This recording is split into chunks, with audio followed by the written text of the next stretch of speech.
Welcome to episode 9 of the Fight Night Forecast, where we highlight, recap, and cover all things boxing. How you doing, Justin? I'm good, James. How are you doing, brother? Good. Let's get into it. Let's get it, man. We had two pretty big fights this weekend. TSZYU and OCAMPO. James, you got a little insight on that, man. What happened in that fight? TSZYU, I believe, came in with a great game plan or a great gamble and wanted to just get him out of there quick, which is kind of smart. If that was an intentional move to make it as fast as possible, to take as little damage as possible, that was a really smart move, because here later this year, we might see him in there with Charlo finally for that title fight. But yeah, he went in there guns blazing. What I thought was a 1-2, a big 1-2 that landed, actually was just basically a 2. He stuck his jab out there as a measuring stick, turned over that 2, and from there, it was all downhill. And I believe he got Ocampo out of there in about 75 seconds or something like that. So yeah, easy night. Yeah, he microwaved him for sure, man. That was crazy. And I think it really just came down to, like, I don't think it's any dirt on Ocampo. I think he just got caught with a clean shot real early, real quick, and then he just couldn't recover from it. It just seems like he lost his legs and he just did not have his wits about him. So that happens, man. It's the fight game, you know. Sometimes you go into it with a game plan, and game plan doesn't necessarily go the exact way you think it's going to go, and you get caught with a clean shot. So yeah, hats off to TSZYU, man. He went in there, made quick work. And you know, we've always known TSZYU to be a pretty heavy power puncher, and you know, he can definitely sit down on those punches and he can land them, you know. So yeah, I'm curious to see, you know, once Charlo's hand heals up and all that, which I've been hearing his rehab's going pretty well. So maybe you're right, James. I think maybe later this year we might be seeing that undisputed bout. So yeah, I'd be hyped to see it. Well, how do you think him and Charlo match up? I mean, Charlo is a little more of a technician, but Absolutely, yeah. Ocampo and Charlo are completely different fighters. Yeah, I could see it going all 12. I think eventually Tim can make it a physical fight. But yeah, Charlo has boxing skill, has power, so it's going to be a tough out. I still think Tim comes in as the underdog, but yeah, I'm curious to see what happens if he can hurt Charlo, if he can impose his will. Yeah, it'd be interesting. Yeah, I think honestly, man, if he can get in there early and do something like that to Charlo, where he just, even if he just stuns him, I don't see Charlo like getting taken out in the first round or anything. But if he gets in where you can stun him or something in the first round, I think it can make it pretty interesting. But yeah, I don't know. I think that's the beauty of boxing, man. I guess we just got to kind of wait and see, and wait till we get closer and kind of those guys are working on and stuff, you know. So. And in other news, on a different network, we had Regis Prograis. Yeah, Regis Prograis and Danilito ZORRILLA. It just seemed like everyone was kind of dogging Prograis after that. So Prograis ended up squeaking out the victory. But I don't know. It just seemed, I didn't realize this either, that ZORRILLA was a last minute replacement. So, you know, that always is a big effect, man, when you haven't, you know, when you've been training for a whole different guy for however many weeks you camp, and then next thing you know, you're, you know, told, hey, that guy pulled out, that guy's injured, that guy, whatever, you know, and now you got someone to step in last minute. And I'm not sure the exact time, you know, if it was 2 weeks, 3 weeks, or whatever before the fight that ZORRILLA stepped in or whatever, but nonetheless, yeah, he was a last minute replacement. So you got to think that was definitely part of it. Personally, I don't think that Prograis did that bad. I just don't think he was. I mean, he wasn't the normal Prograis we're used to seeing. But I think the entire time, if you watch back, it's Prograis on the offense, like on the offensive the whole time. Excuse me, and you know, he's chasing him down. He's landed power punches. He's landing way more than I thought ZORRILLA did. But at the same time, I think ZORRILLA did really good. He just has an awkward style. You know, he has a real short, you know, base, real narrow base. You know, I thought his footwork was kind of funky. Kind of had his chin up. He was fighting with his chin up the whole time. I don't know if you noticed that, but yeah. So maybe we would have liked to see Prograis get him out of there, but I think, you know, between the funky style and the last minute replacement, I think that's really what it adds up to be. You know, I think that Prograis looks sharp. So, what do you think? Yeah, a couple points on that is a good friend of our show actually sent me a message and was like kind of comparing that performance and that fight to what we saw Tiafimo and Martin. And I was like, Yeah, oh, okay, yeah, that makes sense. You know, the power puncher, the A side is kind of walking you down, not throwing a ton of volume, kind of waiting for something to happen, in some cases chasing you around the ring. And it's an awkward style. So Tiafimo didn't look good against Sandor Martin when that happened.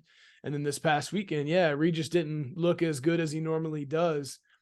And interesting detail about that is, from what I hear, that's typically not the style that Zorrilla employs. He usually is a little, apt to plant his feet and kind of trade. He has some power, but for whatever reason, maybe it was the late notice, maybe it was a game plan adjustment. Yeah, he had this game plan to kind of circle around the ring and kind of use his legs all 12 rounds of the fight. So hats off, to his cardio and preparation for that. But yeah, he didn't make it easy for Regis. Yeah, so we'll see. It makes things interesting. I think it makes things more interesting at 140 for sure. that's a good point with Tio and Sandor Martin too. It's tough to look good against that Mm-hmm. style. Mm-hmm. It really is, and I think that might have been a big influence on the judges too, because it seemed like Zorrilla. So Zorrilla he landed a few good punches in there. I mean, if you go look back at some of those middle rounds, Zorrilla definitely had a few in there, but it just seemed like most of the fight he was on his bike. And you know, I'm a big proponent. I like a boxer, man. I like a guy that is able to move and be mobile. Obviously, a lot of my favorite fighters are that way, but there comes a time where it's like you still have to be able to stand and trade, or you have to at least throw and land while you're moving. You know what I mean? And it seemed like a lot of what Zaria had going on was like, he would have maybe one, maybe two big, punches in the mix, but then he was like just moving the rest of the time. It makes it very interesting at 140 for sure. I think you're right. Josh Taylor officially mentioned that he's gone now. He mentioned that this is his last fight at 140. He said he's dipped into the well of 140 too many times. He's gonna continue the rest of his career at 147 now. So hats off to Josh Taylor and everything he did for that division. But he's moving on to bigger things now at 147. So that kind of leaves 140 a little more open than we want to imagine it is. So, which kind of leads into our question of the week. Our question of the week is, who do you guys have if Tiafimo fights Regis Prograis? I think that's a very interesting matchup. I think that's a matchup that very well could happen if Tio decides to not retire, or if he is just icing his contract with Top Rank or whatever he's trying to do. I think that fight very well could happen. That'll be a pretty big money fight at 140, I believe. Yeah. What do you think, James? Who do you think wins out of Tio and Prograis? I appreciate it, because this week is probably the first week that Justin told me what the question of the week was before we started filming. Usually it's a surprise, so I appreciate the heads up this time. I like the genuine answer. I like the look on your face whenever I ask. Yeah, yeah. Like, I'm usually surprised. Yeah. On the spot. No, but yeah, as we said prior to filming, a few months ago, if you would have asked me that question, I would have said Regis is too much for Tio. Tio needs some more time at 140 and with those guys. But man, I hate to be that guy, the what have you done for me lately typical boxing fan, but things change pretty quickly. So over the past few weeks, I mean, Tiafimo looked great against Josh Taylor, came in there and power boxed really well. And then this past weekend, Regis didn't look as great as he normally does. So that makes it more interesting in my eyes. If the fight were to happen soon, yeah, I would love to tune in and see. But like you had mentioned, I think Tio might be icing that contract. So we'll see. I hope we eventually get it. Yeah, I like both their styles. I think that'd be a really good matchup. I think we'll get it for sure. And you know how it is in the sport of boxing. Unfortunately, you are only as good as your last fight, especially in the eyes of the fans. You could fight a million guys and beat them, but if that last guy you fought and you struggled in that bout, the fans are going to be like, man, he's over the hill, he's washed, he's not the same. So that's partially, I think, the fault of the fans a little bit, but you know, it is what it is. That's the sport we deal with right now, you know. So I think as of right now, the way that each guy's last fight looks, I think I might go with Tio on that. I think you're right. At one point, I'm not sure I would have said that, especially with PROGRAIS being a little more seasoned at this weight and used to it. Regis being the style of fighter he is, but now that I've seen Tio at this point outbox people and power box people, I'm starting to think, man, I think Tio might be a little bit more underrated than a lot of people think. I think that he's might be the real deal, man, in a lot of ways. So I don't know. I guess I don't have a full answer, but as of now, I'm going with Tio, I think, in that, just because of the level of fighters he's fought too. I know PROGRAIS fought Josh Taylor and came up short, but yeah, I don't know, man. I think, again, just like I said in the lead up to this last Tio fight, I think Teofimo just has that it factor, man. He's got like that Michael Jordan instinct, you know what I mean, where it's like he lives up to big moments, you know. And I think, like, yeah, I think that's what it is. I think that this PROGRAIS fight would be another big moment, and Tio would just kind of live up to it, you know. Not counting PROGRAIS out, but yeah. And like you had said, oh, is Tio a southpaw killer? Because I mean, Yeah, he figured out Loma podcast. and he Yeah. dominated Taylor. Maybe I don't know. Maybe he gives Regis a lot of problems. He's just smoking these southpaws out here, man. Whatever senior is out here teaching him about southpaws, well, it's got me clattering, bro. I hope these orthodox don't start catching on to my tricks, man. Used to be, man. It used to be, I was like, man, I'm southpaw, I'm good. But now it's like these orthodox starting to do a little bit of their. Hey, man, you better stay away from that 140 division. Being 6'3", I think you're good. I think you're good. I'm good, man. I don't even know the last time I was 140 pounds, man. It's been a minute. What's going on, y'all? Thank y'all for tuning in to the podcast so far. Just want to take a minute to shout out our sponsor, Young Winston. They sent us these awesome hoodies. They sent us a little bit of other gear. Got this wallet. I think it's great. I love it. I actually switched my own wallet and use this.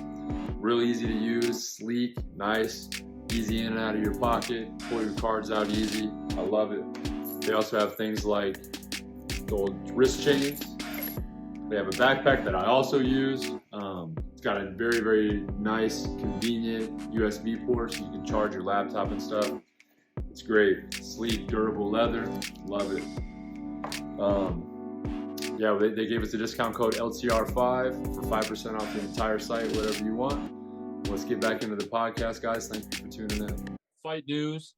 This actually got dropped a couple weeks ago, but I kind of forgot about it last week on the pod.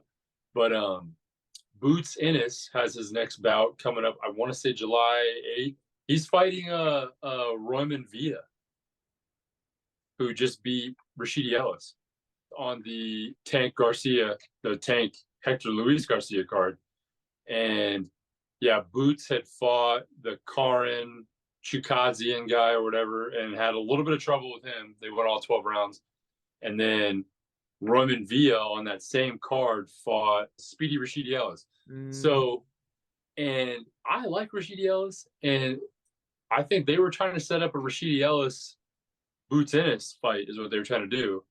And I mean, Ellis obviously dropped the ball to Royman. So I think they're just like, hey, we're gonna move on with the guy that won. So yes, so Royman Villa is gonna fight Boots, and I don't know. Are we gonna see the same Royman Villa that came out against Rashidi, or I don't think Roman's not a slouch by any means. He hasn't fought as crazy big talent, but besides, I mean, Rashidi Ellis, that's a PBC prospect that they had been really high on, and nobody really saw that coming when he lost. So yeah, I'm excited to see that.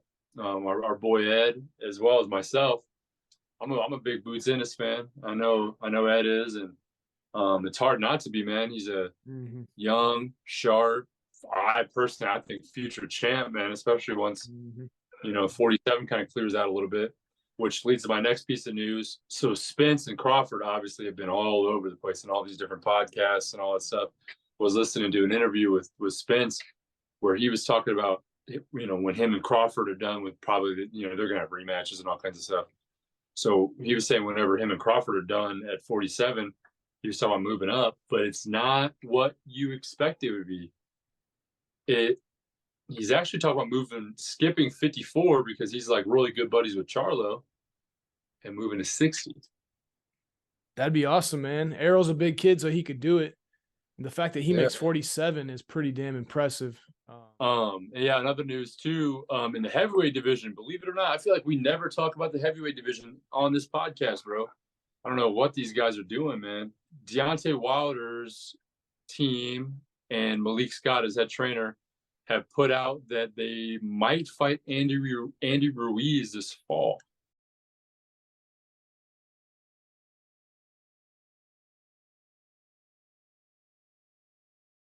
They're setting up a Anthony Joshua, Deontay Wilder fight, hopefully in December. And past podcasts, I think we read off an Eddie Hearn quote that's what they're trying for. And then now Deontay Wilder's team is also confirming that, but they said they kind of want to fight Andy Ruiz first. So I'm here for this, man. I think the Bronze Bomber, man, I think he can, come through and get these last few big money fights. I don't think either of those fights are out of his league by any means. I think that, if your name is not Tyson Fury, you should be really worried about Deontay Wilder. That right hand's scary. It can come in at any moment. I don't know. What do you think? Do you think you think Wilder takes both those guys? Or do you think Joshua ends up edging him? Yeah, man. I mean, yeah, we need some action out of those heavyweights, those the guys at the top there who the Tyson Furies, the Anthony Joshuas, Deontay Wilder. So yeah, I would like to see Deontay Wilder in there with Andy Ruiz and Anthony Joshua. I'm more interested in the Anthony Joshua fight. It really boils down to the adjustments that Anthony Joshua would make or could make. Yeah, like you said, Wilder's a dangerous puncher, man. So it's hard, he could change the fight in one instant. Yeah.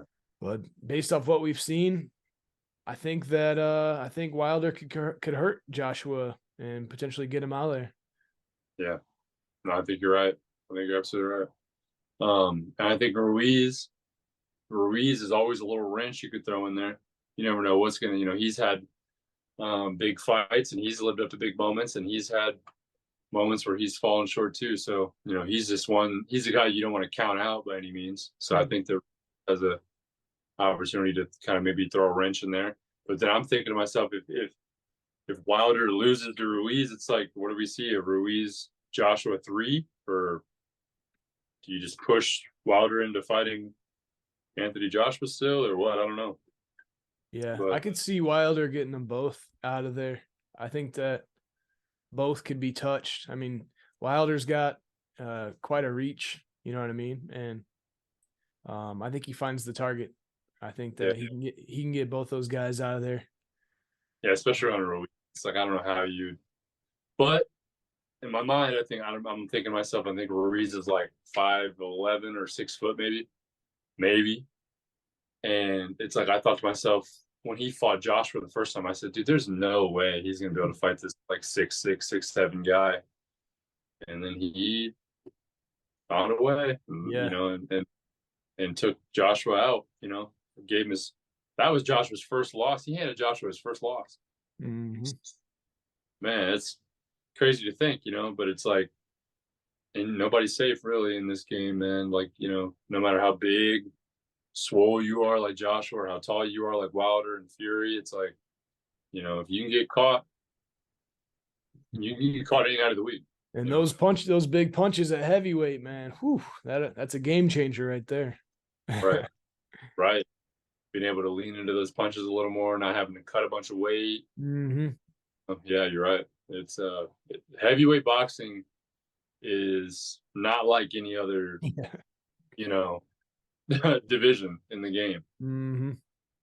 So I have one last piece of news that I'll share, and I really want to share this just because I know this might break James's heart just a little bit. It was said this week that Triple G vacated his last and final belt at 160 pounds. I believe it was the IBO, his last belt. He's vacated. So they're thinking that that probably is his farewell in a lot of ways, that he is probably going to retire now. So I kind of thought that he would maybe just fight one last time, maybe pass the torch, but also not mad at him for doing that, because it's like once you get to a certain point, it's like, is it really worth tarnishing my record just to be a gatekeeper, you know, and pass the belt along? So in a lot of ways, I respect his decision. It's not what I thought Triple G would do, and I still think Triple G looked pretty good in that last Canelo fight. Good enough to fight someone who's not Canelo for sure. But yeah, what do you think, man? Yeah, end of an era. Yeah, a prime Triple G was very exciting. And then when he finally landed the Canelo fight, yeah, it gave us two really good fights, three fights, but the first two were really exciting for me and a lot of people. Yeah, man, hats off. He had a dangerous, crazy career, something like 19 or 20 title defenses. And yeah, he was a beast. He was the boogeyman for quite some time. And yeah, if this is it for him, hats off. Thanks for giving us a good run, and on to the next one, I guess. Oh yeah, phenomenal career. I mean, you can't say. I still get chills when they've taken this now and they clipped it, they put it all over TikTok and like social media and stuff, of like the Michael Buffer intro where he was like, you know, 32 fights, 32 knockout. You know what I mean? It was like, it was insane, or it was like 28 knockouts or whatever it was. You know, but like he did that huge, like big, long, drawn out All the intro. belts, all the title defenses. Yeah. Crazy, like he's knocked out the past 15 opponents he's fought over the last 8 years. And I'm like, bro, that's like just crazy that he like had all those accolades, you know what I mean? And you have to look at that across the ring, you know. You're like, right. wait, You're saying, here goes the oh, bell. he's fought in the last 8 years. Dope. Yeah, it's definitely an intimidation factor. But yeah, dude, he had a great career, man, and a great amateur career too. Mm-hmm. Yeah, I mean, all around good fighter. So I don't, and we don't even know he hasn't even officially came out and said he's retired yet. But you know, if this is the case, then hats off to Mr. Golovkin, and yeah, like James said, thank you for a exciting career of good fights. So the Ring Magazine put out their new pound for pound, and I'm just gonna go through the top 5 really fast. Nothing too crazy. Kind of saw it coming. So we got Usyk at heavyweight, Inoue at bantamweight, Terrence Crawford at welterweight, Spence. They moved Spence up now to 4th. So they got Terrence Crawford and Errol Spence right there. Canelo's number 5. And then really the biggest change was Teofimo Lopez is now in at number 10. So thought that was kind of cool. Just kind of wanted to share that. Up and coming, we have, looks like we have a 10-rounder in the junior middleweight division. Slava Spalmer and Felice Monselli.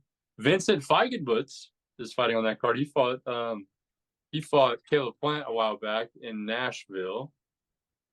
That was one of his first title defenses. Yeah, we have a title fight: Joshua Franco versus Kazuto Ioka, 12 rounds for the junior bantamweight title. That's gonna be pretty big. Carlos Adames and Julian Williams for Adames WBC interim middleweight title. That's a 160. Yeah, J Rock. Yeah. Yep. Berlanga's coming back at 168 to fight Jason Quigley. That's on the 24th. And then July 1st, Toledo, Ohio, Jared Anderson versus, I'm going to butcher this again like I have every week we've done this, Zan Kosobutski. Tiger Johnson's on that card too. Jahai Tucker's on that too. He doesn't have an opponent yet, but Savannah Marshall also fights on the 1st, 10 rounds for the undisputed women's. What is that? Undisputed super middleweight women's. Mm-hmm. And then July 8th, Jaron Ennis and Roman Villa. And then we have Amantas Stanionis and Virgil Ortiz also fighting on the 8th for Stanionis' WBA, regular welterweight title. So there's the up and coming, guys. We got some big fights on the horizon. Obviously, later in July, we'll be going more into those. Thank you guys for watching. As always, please like, comment, and subscribe. Please hit everything you can down here. It helps out the channel way more than you will ever know. Happy Father's Day to you guys who are fathers. James, happy Father's Day to you too, brother. Thanks, brother. And, yeah, absolutely, man. And happy Juneteenth as well. Today's Juneteenth, the day that we're filming.